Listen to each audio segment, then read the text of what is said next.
Estamos aquí con Borja Pipita, xa ex-porteiro do San Lázaro e ex-xogador de fútbol. Correcto. Bueno, a idea é deixar o fútbol regional, pero bueno, igual un último baile en veteranos bótase na categoría senior do San Lázaro. Un home prácticamente de clube ligado ao San Lázaro.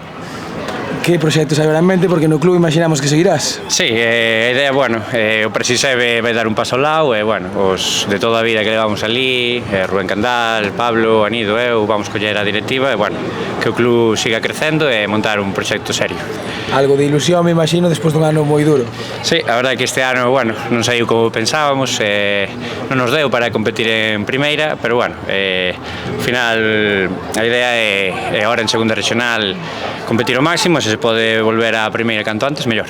Que quere facer esa nova directiva do San Lázaro? Primeiro manter o que temos, que xa é moito, temos sección femenina, temos, agora montamos juvenil, senior, e temos categorías tamén en fútbol sala.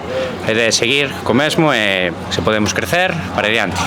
Como se pode competir sendo un club de barrio de toda a vida, sen pagar aos xogadores, contra todo o que hai ao redor? Con moitas dificultades, ao final este ano, bueno, andábamos con unha plantilla moi xusta e intentamos buscar xogadores, pero con moitas dificultades.